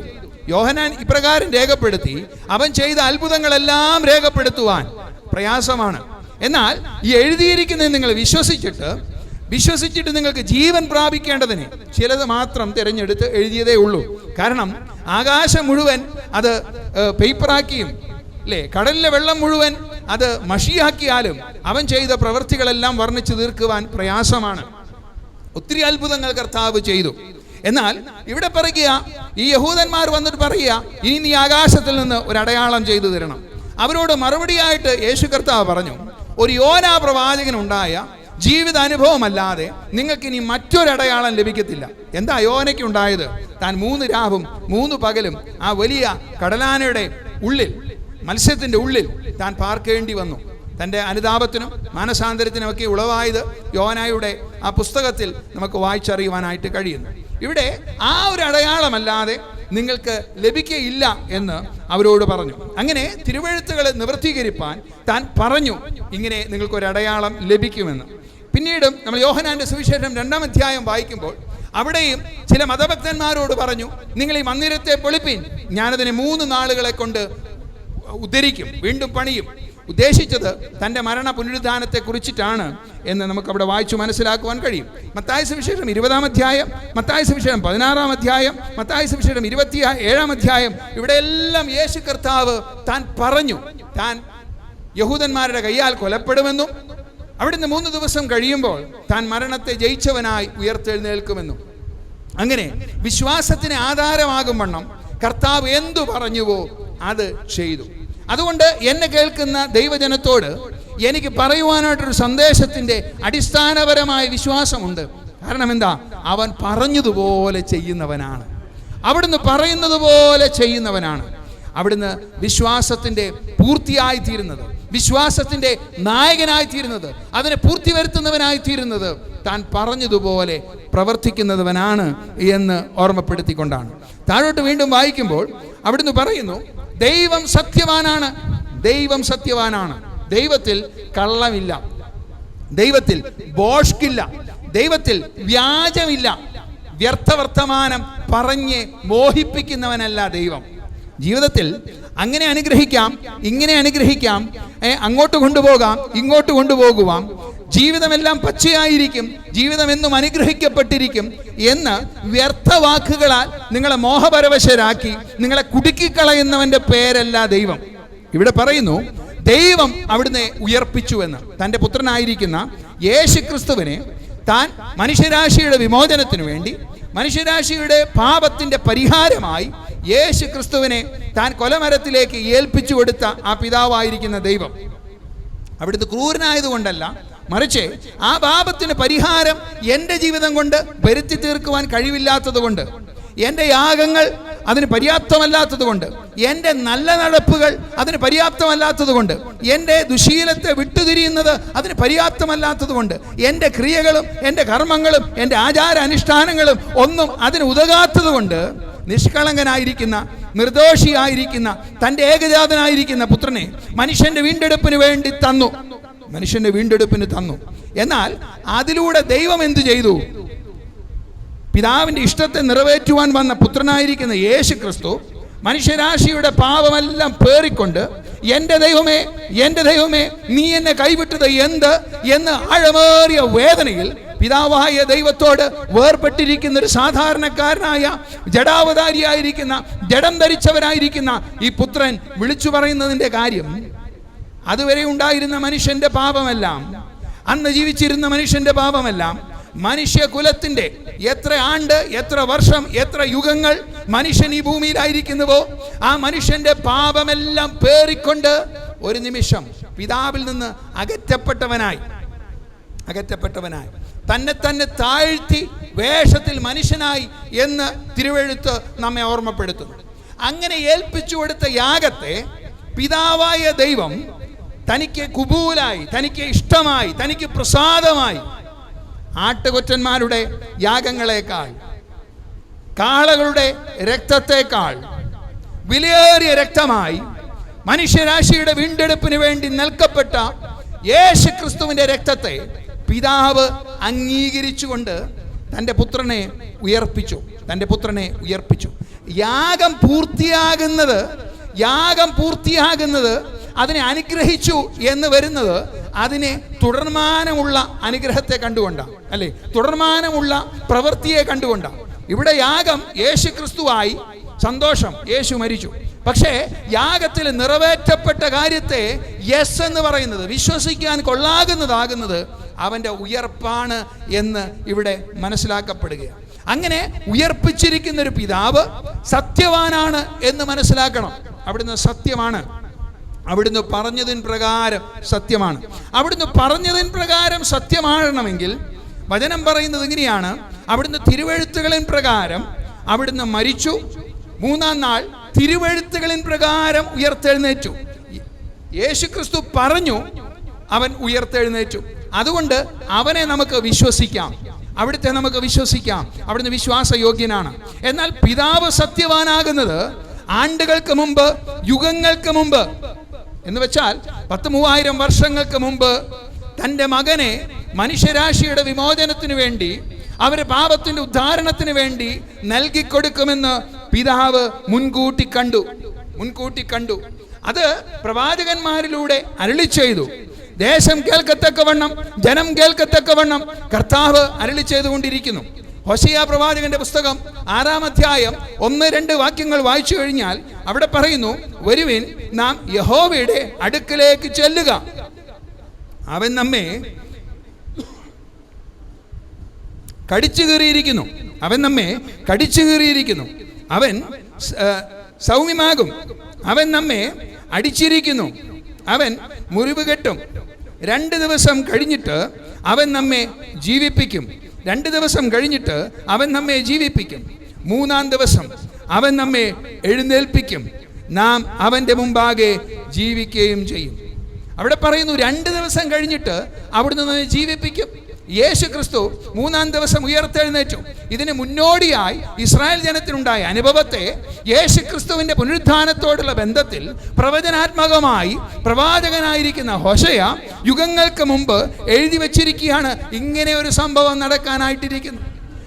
വചനത്തിൻ്റെ ചരിത്രം തുടങ്ങുന്ന ഇയ്യോബിൻ്റെ പുസ്തകം 19-ാം അധ്യായം 25-ാം വാക്യം വായിക്കുമ്പോൾ അവിടെയും ഇയ്യോബ് ദൈവാത്മാവിൽ നിറയപ്പെട്ടവനായി തൻ്റെ ജീവിതത്തിൻ്റെ കഷ്ടതയുടെ നടുവിൽ ദൈവം ഉയർത്തെഴുന്നേൽപ്പിക്കുന്നവനാണ് എന്ന് താൻ പ്രവചനം പോലെ പറഞ്ഞു വച്ചിരിക്കുന്നത് അവിടെ രേഖപ്പെടുത്തിയിരിക്കുന്നു. അവിടെ പറയുന്നു: എൻ്റെ വീണ്ടെടുപ്പുകാരൻ ജീവിക്കുന്നു എന്നും അവൻ ഒടുവിൽ പൊടിമേൽ നിൽക്കുമെന്നും ഞാൻ അറിയുന്നു. എൻ്റെ വീണ്ടെടുപ്പുകാരൻ ജീവിക്കുന്നു, അവനൊടുവിൽ പൊടിമേൽ നിൽക്കുമെന്ന് ഞാൻ അറിയുന്നു, ഞാൻ വിശ്വസിക്കുന്നു. കർത്താവ് തന്നെക്കുറിച്ച് പിതാവ് സത്യവാനായി തീരുന്നത് യുഗങ്ങൾക്ക് മുമ്പ് യേശുക്രിസ്തുവിന്റെ ഉയർപ്പിനെ കുറിച്ച് തൻ്റെ ദാസന്മാരായിരിക്കുന്നവർക്ക് വെളിപ്പെടുത്തി കൊടുത്ത്, സങ്കീർത്തന പുസ്തകം 16-ാം അധ്യായത്തിൽ തൻ്റെ ദാസനെ അവിടുന്ന് ദ്രവ്യത്വം കാണുവാൻ സമ്മതിക്കത്തില്ല എന്ന് പറഞ്ഞു വെച്ചുകൊണ്ട് അങ്ങനെ പ്രവാചനാത്മകമായി ദൈവം തന്നെ അരുളപ്പാടുകളെ കൊടുത്തു വെച്ചു. അതുകൊണ്ട് ദൈവം സത്യവാനാകത്തക്കവണ്ണം ദൈവം മുൻകൂട്ടി ഇതെല്ലാം പ്രവചനമായി രേഖപ്പെടുത്തി വെച്ചു. യേശു കർത്താവിൻ്റെ മരണം തിരുവെഴുത്തുകളിൻ പ്രകാരം, യേശു കർത്താവിൻ്റെ ഉയർപ്പ് തിരുവെഴുത്തുകളിൻ പ്രകാരം. നമ്മുടെ ദൈവം സത്യവാനാണ്. നമ്മൾ വിശ്വസിക്കുന്ന ദൈവം സത്യമാണ്. അവിടുന്ന് വ്യർത്ഥമോഹങ്ങളെ നൽകി നമ്മുടെ ജീവിതങ്ങളെ പെട്ടുകളയുന്നവനല്ല. ജീവിതം അനുഗ്രഹിക്കപ്പെടണം, ശരിയാണ്. ജീവിതത്തിൽ നന്മ അനുഭവിക്കണം, ശരിയാണ്. ജീവിതത്തിൽ മേന്മ വേണം, ശരിയാണ്. എന്നാൽ ഒരു കുറുക്ക് വഴികളും ദൈവസന്നിധിയിലില്ല. ദൈവത്തിൻ്റെ സന്നിധിയിൽ നേരോടെ നടന്ന് എല്ലാ ദുഷ്പ്രവൃത്തികളെയും ഏറ്റുപറഞ്ഞ് ജീവിതത്തിൽ വന്ന അപജയങ്ങളെ കർത്താവിനോട് തുറന്ന് സമ്മതിച്ച്, കർത്താവേ, നിന്റെ കരുണയുണ്ടെങ്കിൽ, നീ എന്നോട് പ്രസാദമുണ്ടെങ്കിൽ, നീ എന്നോട് കൃപയുണ്ടെങ്കിൽ എൻ്റെ പാപങ്ങൾക്കെല്ലാം ക്ഷമ തന്ന് മടങ്ങി വന്നാലേ ജീവനുള്ളൂ കേട്ടോ. കർത്താവിൻ്റെ സന്നിധിയിൽ നിരന്നു വന്നാലേ അനുഗ്രഹമുള്ളൂ കേട്ടോ. ജീവിതങ്ങളെ കർത്താവിൻ്റെ കരങ്ങളിലേക്ക് പണിയപ്പെടുവാൻ വേണ്ടി ഏൽപ്പിച്ചു കൊടുത്തെങ്കിലേ അവന് പണിയുവാൻ സാധിക്കുകയുള്ളൂ കേട്ടോ. അല്ലാതെ ഒരു കുറുക്ക് വഴിയുമില്ല. ഇവിടുന്ന് ദൈവം സത്യവാനാണ് എന്ന് പറയുന്നു. മൂന്നാമത് അവിടെ പറയുന്നത്, കർത്താവ് ഉയർത്തെഴുന്നേറ്റില്ല എങ്കിൽ ഇന്നും നാം പാപത്തിൽ ജീവിക്കുന്നു. അപ്പോൾ യേശു ക്രിസ്തുവിൻ്റെ മരണം പാപത്തിന് പരിഹാരമായതിലൂടെ പാപത്തിന് എന്നേക്കുമായിട്ടുള്ള പരിഹാരം വന്നില്ലേ? തീർച്ചയായിട്ടും വന്നു. കർത്താവ് വന്നത് അതിനു വേണ്ടിയാണ്. നമ്മുടെ പാപത്തെ ചുമന്ന് കാൽവറിയിൽ കയറി പിതാവിൻ്റെ ഹിതപ്രകാരം തന്നെ ഏൽപ്പിച്ചു കൊടുത്ത് വേഷത്തിൽ മനുഷ്യനായി താൻ ഒരു യാഗമായി തീർന്നു. എന്നാൽ ഞാൻ മുന്നേ ഓർമ്മപ്പെടുത്തിയതുപോലെ യാഗം ദൈവത്തിന് പ്രസാദമാകണമെങ്കിൽ ദൈവത്തിൻ്റെ ആ ഒരു സാന്നിധ്യം അവിടെ ഇറങ്ങണം. ദൈവത്തിൻ്റെ ആ ഒരു തേജസ് അവിടെ ഇറങ്ങണം. ദൈവത്തിൻ്റെ പ്രവൃത്തി അതിൽ വെളിപ്പെടണം. അങ്ങനെയാണ് നമ്മളെല്ലാം കാര്യങ്ങൾ മനസ്സിലാക്കുന്നത്. നമ്മുടെ ജീവിതത്തിൻ്റെ ദൈനംദിനമായിട്ടുള്ള കാര്യങ്ങളിലും അങ്ങനെയൊക്കെയാണ് മനസ്സിലാക്കുന്നത്, അല്ലേ? ഒരു കാര്യത്തിൻ്റെ നിവൃത്തീകരണം അതിൻ്റെ ഫലം കൊണ്ടാണ് മനസ്സിലാക്കുന്നത്. ഇവിടെ ഇത് പിതാവിന് പ്രസാദമായി എന്ന് തോന്നത്തക്കവണ്ണം, അല്ലെങ്കിൽ പിതാവ് അതിൽ പ്രസാദിച്ചു, ആ യാഗത്തിൽ പ്രസാദിച്ചു എന്ന് കാണിക്കുവാൻ വേണ്ടി യേശു കർത്താവിനെ മരണത്തിൽ നിന്ന് ഉയർത്തെഴുന്നേൽപ്പിച്ചു. അപ്പോൾ നമ്മുടെ ജീവിതത്തിൽ പാപത്തിന് അവസാനം വരുന്നത് കാൽവറി ക്രൂശിലാണെങ്കിലും അതിന് എന്നേക്കുമായിട്ടുള്ള പരിഹാരം വരുത്തി എന്ന് ഉറപ്പാക്കുന്നത്. ഒരു മനുഷ്യൻ പാപം ചെയ്ത് ദൈവത്തോട് അകന്നവനായിരുന്നു. എന്നാൽ കർത്താവ് അതിന് മറുപടിയായി, അല്ലെങ്കിൽ അതിന് പ്രതിശാന്തി വരുത്തുവാൻ വേണ്ടി, അതിന് പരിഹാരിയായി കർത്താവ് തന്നെ യാഗമായി അർപ്പിച്ചു. കർത്താവ് യാഗമായി അർപ്പിച്ചു എന്നുള്ളൊരു വിശ്വാസം എനിക്ക് അത് ഉറയ്ക്കണമെങ്കിൽ നിശ്ചയമാക്കപ്പെടണമെങ്കിൽ കർത്താവ് പുനരുദ്ധരിച്ചേ പറ്റൂ. കർത്താവ് ഉയർത്തെഴുന്നേറ്റതിലൂടെ എനിക്ക് വിശ്വസിപ്പാൻ കൊള്ളാകുന്നവനായി അവിടുന്ന് തീർന്നു. എൻ്റെ പാപത്തിന് പരിഹാരം വരുത്തി എന്നെ നിത്യജീവങ്കിലേക്ക് നടത്തുന്നു എന്ന ഒരു ബോധ്യം എനിക്ക് തന്നു. അതുകൊണ്ട് ഇനി ഞാൻ പാപത്തിന് അടിമയല്ല, മറിച്ച് എന്നെ ജീവിപ്പിക്കുന്നവനായിരിക്കുന്ന കർത്താവിനെ ദാസനായി, മകനായി, മകളായി തീരുവാനുള്ള ഒരു സ്വാതന്ത്ര്യം കർത്താവ് തൻ്റെ ഉയർപ്പിലൂടെ നമുക്ക് തന്നു. അവിടെ അഞ്ചാമതായിട്ട് പറയുന്നത് ഇങ്ങനെയാണ്: കർത്താവ് നമുക്ക് ഈ ലോകത്തിലുള്ള പ്രത്യാശ മാത്രമല്ല, വരുവാനായിരിക്കുന്ന ലോകത്തിലേക്ക് ഒരു പ്രത്യാശ, ഒരു ഉയർപ്പ്, ഒരു ധൈര്യം കർത്താവിൻ്റെ ഉയർപ്പ് നമുക്ക് തരുന്നു. നമ്മളെല്ലാം ചിന്തിക്കുന്നത് വല്ലവിധേനയും ഈ ലോകത്തിൽ നിന്ന് ഇങ്ങനെയൊക്കെയും ജീവിച്ച് അവസാനിച്ചാൽ മതി എന്നാണ്. ഇങ്ങനെയെല്ലാം ജീവിച്ച് നമ്മുടെ ജീവിതം തീർന്നു പോകും എന്നുള്ളതാണ് ചിലപ്പോഴെങ്കിലും നമ്മൾ ചിന്തിക്കുകയും മനസ്സിലാക്കുകയും ചെയ്യുന്നത്. എന്നാൽ ഈ ലോകത്തിലേക്കുള്ള ആശ, ഈ ലോകത്തിലേക്കുള്ള വെമ്പൽ നമ്മുടെ ജീവിതത്തെ ക്രമീകരിക്കുന്നുവെങ്കിൽ, എന്നാൽ ഇവിടെ പറയുന്നു ഈ ലോകത്തിലേക്കുള്ള വിശ്വാസമല്ല, ഈ ലോകത്തിലേക്കുള്ള പ്രത്യാശയല്ല, മറിച്ച് അതിനും ആഴമേറിയ ഒരു അനുഭവം, കർത്താവിൻ്റെ ഉയർപ്പ് നമുക്ക് വാഗ്ദത്തം ചെയ്യുകയാണ്. ഞാൻ പ്രാരംഭത്തിൽ സൂചിപ്പിച്ചതുപോലെ നമ്മുടെ ജീവിതം ഇവിടെ തീരുന്നതായിട്ട് ആരും ചിന്തിക്കരുത്. ഇവിടെ കൊണ്ട് അവസാനിക്കുന്നതാണ് എല്ലാ ജീവിതത്തിനെയും പ്രശ്നമെന്ന് നമ്മൾ മനസ്സിലാക്കരുത്. ഒരു ചെറിയൊരു കഥ പറഞ്ഞിട്ട് ഞാൻ ഈ ശുശ്രൂഷയിൽ നിന്ന് വിരമിക്കുവാൻ ആഗ്രഹിക്കുക. ഒരമ്മയുടെ ഉദരത്തിൽ 2 കുഞ്ഞുങ്ങൾ വളരുന്നു, ട്വിൻ ബേബി, ഇരട്ട കുഞ്ഞുങ്ങൾ അമ്മയുടെ ഉദരത്തിൽ വളർന്നുകൊണ്ടിരിക്കുമ്പോൾ ഒരു ഇരട്ട കുഞ്ഞ് മറ്റേ കുഞ്ഞിനോട് ചോദിക്കുന്നു, നിന്റെ അഭിപ്രായം എന്താ? ഈ പ്രസവത്തിന് ശേഷം എന്തെങ്കിലും ജീവിത സാധ്യത ഉണ്ടെന്ന് നീ ചിന്തിക്കുന്നോ? രണ്ടാമത്തെ കുഞ്ഞ് ഈ ചോദ്യം കേട്ടപ്പോൾ തന്നെ വളരെ സന്തോഷത്തോടെ ചോദ്യം ചോദിച്ച കുഞ്ഞിനോട് പറഞ്ഞു, ഞാൻ വിചാരിക്കുന്നു ഇതിന് പുറത്ത് ഒരു നല്ലൊരു ലോകമുണ്ട്. നീ എന്ത് വിചാരിച്ചിട്ടാണ് ഇപ്രകാരമുള്ള ഒരു മടയത്തരത്തിൽ വിശ്വസിക്കുന്നത്? നാം ഇവിടെ ഇരുണ്ട മുറിയിൽ ചുരുണ്ടുകൂടി ഒരു വള്ളിയാൽ ബന്ധിക്കപ്പെട്ട് ഇങ്ങനെ കിടക്കുക. ഇതോടുകൂടെ എല്ലാം തീരും. നീ പ്രതീക്ഷിക്കുന്നത് പോലെ പുറത്തൊരു വെട്ടമോ വെളിച്ചമോ ഒരനക്കമോ ശബ്ദമോ ഒന്നും ഉണ്ടാകാൻ സാധ്യതയില്ല. ഈ പ്രസവത്തോടുകൂടെ നമ്മളെല്ലാവരും അവസാനിക്കും. പ്രസവമാണ് അവസാന ജീവിതത്തിൻ്റെ അവസാനം എന്ന് ആദ്യം ചോദിച്ച കുഞ്ഞ് രണ്ടാമത്തെ കുഞ്ഞിനോട് പറഞ്ഞു. എന്നാൽ രണ്ടാമത്തെ കുഞ്ഞ് പറയുകയാണ്, നീ ചിന്തിക്കുന്നത് പോലെയല്ല. ഈ ലോകത്തിന് പുറത്ത് അല്ലെങ്കിൽ ഈ പ്രസവത്തിന് ശേഷം അനന്തമായിരിക്കുന്ന വിഹായുസിലേക്ക് നമ്മുടെ കാലുകളെല്ലാം ചലിപ്പിച്ചുകൊണ്ട് നമുക്ക് ഓടി ഓടി നടക്കാൻ കഴിയും. നമ്മുടെ കൈകളെല്ലാം ഇളക്കിക്കൊണ്ട് ഒരുപാട് കാര്യങ്ങൾ ചെയ്യുവാനായിട്ട് കഴിയും. നമ്മുടെ വായ കൊണ്ട് നമുക്ക് പുഞ്ചിരിയേകാനായിട്ട് കഴിയും. നമ്മുടെ വായ കൊണ്ട് നല്ല വർത്തമാനങ്ങൾ ജനങ്ങളെ ആശ്വസിപ്പിക്കുവാനായിട്ട് കഴിയും. നമ്മുടെ വായ കൊണ്ട് നമുക്ക് തന്നെ ആഹരിച്ച് നമുക്ക് ജീവിക്കുവാനായിട്ടുള്ള സാധ്യത ഞാൻ ചിന്തിക്കുന്നു. അതുകൊണ്ടായിരിക്കാം നമ്മുടെ ശരീരങ്ങളെല്ലാം ഇപ്രകാരം ഘടനപ്പെട്ടിരിക്കുന്നത് എന്ന് ചിന്തിക്കുന്നു. ഒരിക്കലും ഇനിമേൽ ഈ ഒരു വള്ളിയുടെ ബന്ധമില്ലാതെ സ്വതന്ത്രമായി നടക്കുവാനായിട്ടൊരു സാധ്യത ഞാൻ കാണുന്നു. ആദ്യത്തെ കുഞ്ഞ് അവനെ ഒത്തിരി കളിയാക്കി, ഒത്തിരി പരിഹസിച്ചു. നീ എന്താ പറയുന്നത്? നീ എന്ത് മടയത്തരമാണ് പറയുന്നത്? നമുക്ക് ഈ ഒരു വള്ളി തന്നിട്ടുള്ളത് നമ്മുടെ ജീവിതാന്ത്യം വരെയും ബന്ധപ്പെട്ട് അതിനോട് ചേർന്ന് ജീവിച്ചു തീർക്കുവാൻ മാത്രമാണ്. ഇതിനുശേഷം ഒന്നുമില്ല. ഇതിനുശേഷം വെറും അന്ധകാരമാണ്. ഇതിനുശേഷം എല്ലാം ബ്ലാങ്കാണ്. ഇതിനുശേഷം എല്ലാം മൂകതയാണ്. രണ്ടാമത്തെ കുഞ്ഞ് പറയുക, ഞാൻ അങ്ങനെ ചിന്തിക്കുന്നില്ല. ഞാൻ ചിന്തിക്കുന്നത് ഇതിനുശേഷം ഒരമ്മയെ കാണാൻ പറ്റും. ആദ്യത്തെ കുഞ്ഞ് വീണ്ടും പറഞ്ഞു, അമ്മയോ? നീ എന്ത് മടയത്തരമാ പറയുന്നത്? അമ്മയോ? അമ്മയുണ്ടെങ്കിൽ അമ്മ ഇപ്പോൾ എവിടെയാ? ഞാൻ കാണുന്നില്ലല്ലോ. രണ്ടാമത്തെ കുഞ്ഞ് പറഞ്ഞു, നീ അറിയുന്നില്ലേ, നാം അമ്മയുടെ അകത്താണ്. അമ്മ നമുക്ക് ചുറ്റിയിരിക്കുന്നു. അമ്മയുടെ അകത്താണ് നാം വസിക്കുന്നത്. നീ അറിയുന്നില്ലയോ? ആദ്യത്തെ കുഞ്ഞു പറഞ്ഞു, ഇത് ഇല്ലോജിക്കലാണ്. ഇതിലൊരു യുക്തിസഹമായിട്ടുള്ള ഒരു വാദവും നീ പറയുന്നില്ല. അമ്മയുണ്ടെങ്കിൽ എനിക്ക് അനുഭവിക്കാൻ കഴിയണ്ടേ? എനിക്ക് കേൾക്കാൻ കഴിയണ്ടേ? എനിക്ക് കാണാൻ കഴിയണ്ടേ? രണ്ടാമത്തെ കുഞ്ഞു പറഞ്ഞു, നിശബ്ദതയുടെ നടുവിൽ, എല്ലാം മൂകമായിരിക്കുന്ന അന്തരീക്ഷത്തിൽ വളരെ ശ്രദ്ധയോടെ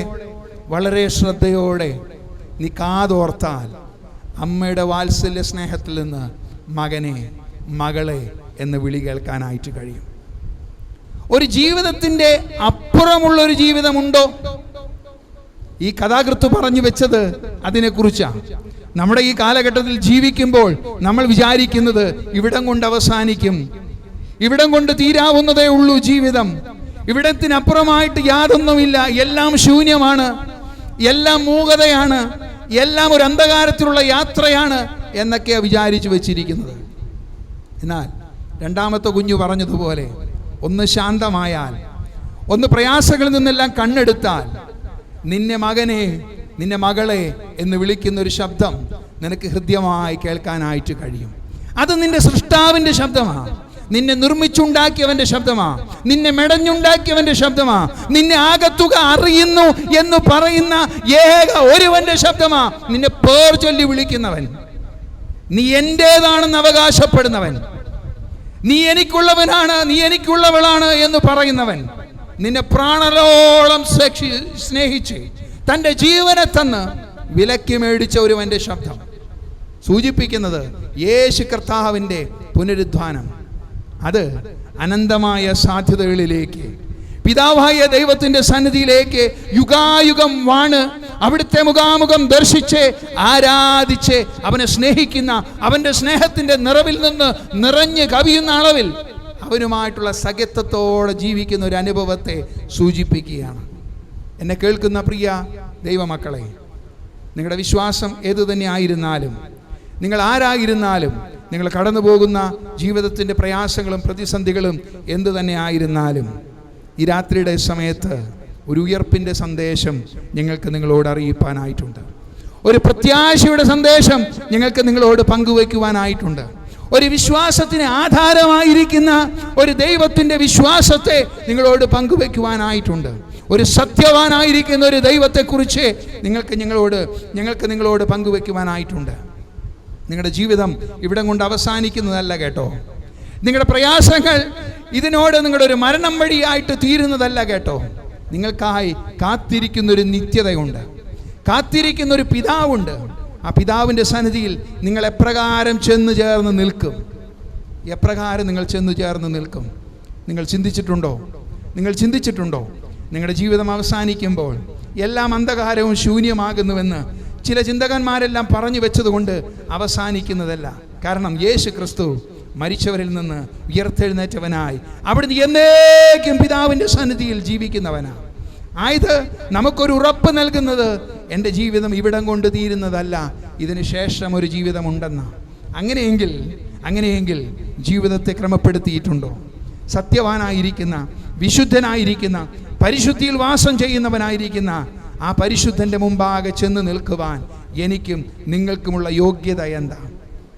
ഒരേ ഒരു യോഗ്യത നിന്റെ പാപത്തെ ഏറ്റുപറഞ്ഞ് കർത്താവായ യേശു ക്രിസ്തുവിൻ്റെ രക്തം എൻ്റെ പാപത്തിൻ്റെ പരിഹാരമായി എന്നെ ശുദ്ധീകരിക്കുന്നതാകുന്നുവെന്ന് നീ ഹൃദയം കൊണ്ട് വിശ്വസിച്ച് അവിടുത്തെ സന്നിധിയിൽ നീ എല്ലാ പാപത്തെയും ഏറ്റുപറഞ്ഞുപേക്ഷിച്ചാൽ നിന്റെ വീണ്ടെടുപ്പിനുള്ള കരുണ, നിന്റെ രക്ഷയ്ക്ക് വേണ്ടിയുള്ള ദൈവകൃപ നിനക്ക് അനുഭവിപ്പാനായിട്ട് കഴിയും.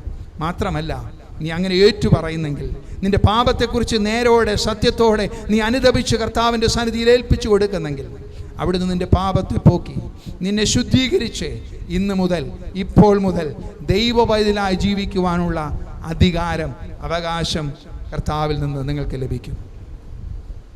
അങ്ങനെ ദൈവപൈതലായി തീർന്നവർക്ക്, കർത്താവിൻ്റെ രക്തത്താൽ കഴുകൽപ്പെട്ടവർക്ക് പിതാവിൻ്റെ സന്നിധിയിൽ കളങ്കം കൂടാതെ, കറ കൂടാതെ, അശുദ്ധി കൂടാതെ അബ്ബാ പിതാവേ എന്ന് വിളിച്ച് അരികെ ചെല്ലുവാനുള്ള അവകാശമുണ്ട്.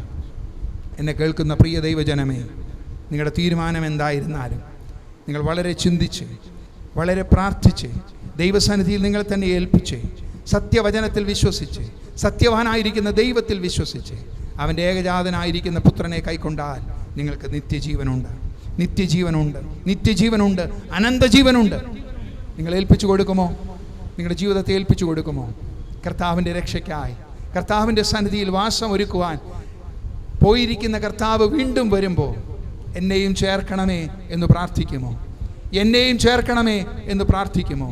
നീ രാജാവായി വരുമ്പോൾ, നീ കർത്താവായി വരുമ്പോൾ എന്നെയും ഓർക്കണമേ എന്ന് ആ ക്രൂശിലെ കള്ളൻ പ്രാർത്ഥിച്ചതുപോലെ നിങ്ങൾക്കിന്ന് പ്രാർത്ഥിക്കുവാനായിട്ട് കഴിയുമോ? എങ്കിൽ അവൻ്റെ ഉയർപ്പിൻ്റെ സന്തോഷത്താൽ, അവൻ്റെ ഉയർപ്പിലുള്ള പ്രത്യാശയാൽ, അവൻ്റെ ഉയർപ്പ് നൽകുന്ന വിശ്വാസത്താൽ, അവിടുത്തെ ഉയർപ്പ് നൽകുന്ന സദ്വർത്തമാനങ്ങളാൽ നിങ്ങളുടെ ജീവിതങ്ങളെ നിറയ്ക്കുവാൻ അവിടുന്ന് ശക്തനാണ്. ഒരു നിമിഷം കണ്ണുകളെ അടയ്ക്കാം, പ്രാർത്ഥിക്കാം. ഞങ്ങളെ കേൾക്കുന്ന സ്വർഗീയ നല്ല കർത്താവേ ദൈവമേ, ഈ രാത്രിയുടെ സമയത്ത് തിരുവെഴുത്തുകളിൽ മുമ്പാകെ ഇരിപ്പാൻ കർത്താവ് ഞങ്ങളെ കൃപയാൽ സഹായിച്ചല്ലോ. അവിടുത്തെ ഉയർപ്പിലുള്ള വിശ്വാസം, അവിടുത്തെ ഉയർപ്പിൻ്റെ സന്ദേശം, അവിടുത്തെ ഉയർപ്പിലുള്ള ഞങ്ങൾക്കുള്ള പാപക്ഷമ, അവിടുത്തെ ഉയർപ്പ് നൽകുന്ന അനന്ത ജീവൻ്റെ സാധ്യത കർത്താവേ ഇന്ന് ഞങ്ങൾക്ക് മുമ്പാകെ തുറന്നു വെച്ചിരിക്കാൻ നന്ദിയോടെ സ്തോത്രം. ഈ ശബ്ദപരിധിയിലുള്ളിൽ ആരെങ്കിലും എല്ലാം ഹൃദയം തകർന്നവരായി, നിരാശയോടെ ജീവിക്കുന്നവരായി, ജീവിതം മടിയായി എന്ന് ചിന്തിക്കുന്നവരാരെങ്കിലും എന്നെ കേൾക്കുന്നുണ്ടെങ്കിൽ കർത്താവേ, ഉയർപ്പിൻ്റെ സന്ദേശം അവർക്കൊരു രക്ഷയ്ക്ക് കാരണമാക്കണമേ, അവരുടെ ജീവിതത്തിൻ്റെ അർത്ഥത്തിന് കാരണമാക്കണമേ, അവരുടെ ജീവിതം നവീകരിക്കുന്നതിന് കാരണമാക്കണമേ, ദൈവ പ്രവൃത്തിയെ വെളിപ്പെടുത്തുമാറാകണമേ. ആരെങ്കിലുമെല്ലാം കർത്താവ് രോഗത്തോടെ ദുഃഖിച്ച് നിരാശപ്പെട്ട് വേദനയോടെ ഈ ശബ്ദം കേട്ടുകൊണ്ടിരിക്കുന്നെങ്കിൽ നസ്രയനായ യേശു ക്രിസ്തുവിൻ്റെ നാമത്തിൽ അവിടുത്തെ അടിപ്പിണരുകളാൽ ഞങ്ങൾക്ക് സൗഖ്യം വന്നിരിക്കുന്നു എന്ന് അരുളി ചെയ്തിരിക്കുന്ന കർത്താവിൻ്റെ നാമത്തിൽ നിന്റെ ജനത്തെ നീ സൗഖ്യമാക്കണമേ. പ്രിയ മകനെ സൗഖ്യമാക്കണമേ, പ്രിയ മകളെ സൗഖ്യമാക്കണമേ, പ്രിയ പിതാവിനെ സൗഖ്യമാക്കണമേ, പ്രിയ മാതാവിനെ സൗഖ്യമാക്കണമേ, അടിയൻ്റെ സഹോദരനെ സഹോദരിയെ കർത്താവേ നീ തൊട്ട് സൗഖ്യമാക്കണമേ. നിത്യജീവനെ അവകാശമാക്കി കൊടുക്കുന്ന കർത്താവേ, അങ്ങനെയുള്ള പ്രത്യാശ കൊണ്ട് അവരെ നിറയ്ക്കണമേ. ഈ പുനരുദ്ധാനത്തിന്റെ ശക്തി ഈ ശബ്ദപരിധിക്കുള്ളിൽ വ്യാപരിച്ചിട്ട് എല്ലാ വ്യാധികളും മാറുവാൻ, എല്ലാ രോഗബന്ധനങ്ങളും അഴിയുവാൻ കർത്താവേ തിരുനാമത്തിന് മഹത്വം കാണുവാൻ സഹായിക്കണമേ. തന്ന കൂടിവരവിൻ്റെ അനുഭവത്തിനായിട്ട് സ്തോത്രം, നൽകപ്പെട്ട വചനത്തിൻ്റെ വ്യാഖ്യാനങ്ങൾക്കായിട്ട് സ്തോത്രം. ഏറെ നിന്നിൽ വളരുവാൻ, ആശ്രയിപ്പാൻ, കർത്താവിനോട് പറ്റിയിരുവാൻ, അവിടുന്ന് നല്ലവനാണെന്ന് രുചിച്ചറിയുവാൻ ജീവിതത്തിന് അന്ത്യം വരെയും സഹായിക്കുകയും ഒടുക്കം കളങ്കം കൂടാതെ നിന്റെ സന്നിധിയിൽ കർത്താവെ ആനന്ദത്തോടെ നിൽക്കുവാനുള്ള കൃപയ്ക്കായും നിങ്ങൾ പ്രാർത്ഥിക്കുന്നു. ശുശ്രൂഷകളെ മാനിക്കണം, തുടർന്നുള്ള വചന സന്ദേശത്തെയും കർത്താവ് അനുഗ്രഹിക്കണം. കർത്താവെ എല്ലാ ബഹുമാനവും പുകഴ്ചയും ആരാധനയും അങ്ങേക്ക് മാത്രം അർപ്പിക്കുന്നു. ഞങ്ങൾക്കായി ജീവൻ തന്ന് ജയമെടുത്ത യേശു ക്രിസ്തുവിൻ്റെ നാമത്തിൽ തന്നെ പ്രിയ പിതാവേ, ആമേൻ. ആമേൻ.